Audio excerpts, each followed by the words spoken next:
Shalom, selamat pagi saudara sekalian. Senang bisa kembali berjumpa dengan saudara dalam acara Light of Revival, renungan firman Tuhan yang akan memberkati kita sepanjang hari ini. Mari kita melihat ayat kita, Kisah 9 ayat yang keempat. Ia rebah ke tanah dan kedengaranlah suatu suara yang berkata kepadanya, Saulus, Saulus, mengapakah engkau menganiaya aku? Menentang jalan Tuhan. Kisah 9 ayat 4.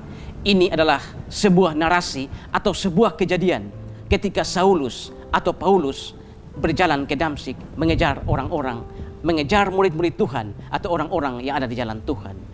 Saulus atau Paulus ini dia mengejar orang-orang Kristen atau orang-orang yang ada di jalan Tuhan untuk membunuh dan membinasakan mereka. Dan kadang-kadang juga dia membicarakan mereka. Saulus ini adalah orang yang luar biasa pada saat itu. Dia adalah seorang Yahudi asli, berasal dari suku Benyamin. Dia dididik di bawah seorang guru yang terkenal dan pintar pada saat itu, yaitu seorang guru yang bernama Gamaliel.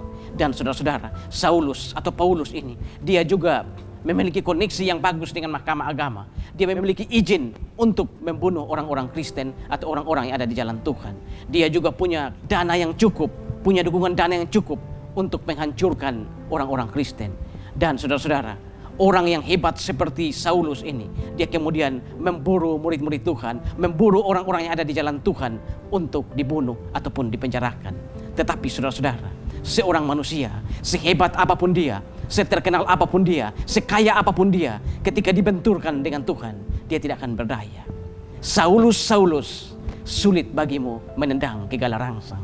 Dan saudara-saudara, ketika dia mengalami apa yang dikenal sebagai visi Damaskus ini, dia sampai rebah ke tanah seperti ayat kita tadi. Dan sesudah itu Saulus menjadi buta. Dan setelah apa yang dia alami ini, ketika dia dibenturkan dengan Tuhan, Saulus kemudian berubah menjadi seorang yang mendirikan gereja di mana-mana.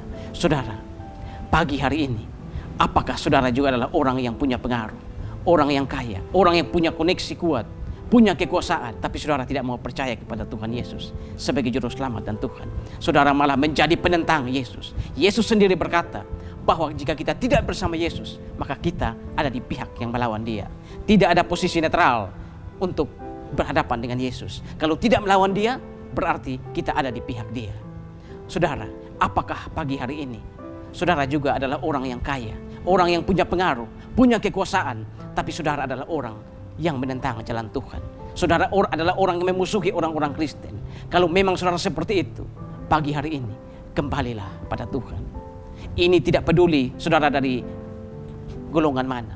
Bisa ada dalam gereja sebagai orang-orang yang menentang Kristus, bisa juga dari luar gereja. Tetapi saudara, kembalilah kepada Tuhan sebelum saudara dibenturkan dengan Tuhan.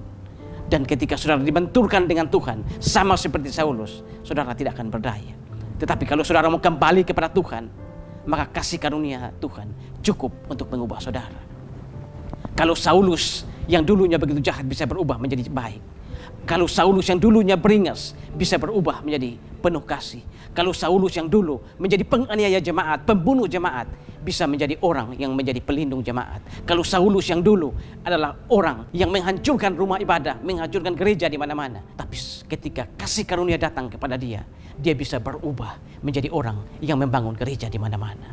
Saudara, kembalilah kepada Tuhan. Kasih karunia Tuhan cukup untuk mengubah saudara. Dan ketika saudara mau kembali kepada Tuhan, maka kasih karunia Tuhan akan membuat saudara bisa membawa orang-orang datang ke jalan Tuhan, membawa orang-orang kembali ke jalan Tuhan. Dan saudara akan menjadi pribadi yang membawa orang-orang untuk mengenal kasih karunia dari Tuhan. Tuhan memberkati kita semua. Tuhan, terima kasih untuk firman-Mu pagi hari ini. Firman-Mu yang mengajarkan kami satu pengalaman dari Saulus atau Paulus ketika berjalan di Damsyik yang kami kenal sebagai visi Damaskus. Biarlah dengan firman ini menyadarkan kami, agar kami dalam hidup ini, kami tidak menjadi penentang Kristus, tetapi kami justru menjadi orang-orang yang membawa orang datang ke jalan Tuhan, membawa orang untuk percaya kepada Yesus Kristus sebagai juru selamat dan Tuhan. Terima kasih Tuhan, dimuliakanlah Engkau di atas firman. Amin. Saudara, jadikanlah firman Tuhan sebagai pelita dan terang di sepanjang jalan hidup kita. Tuhan memberkati kita semua.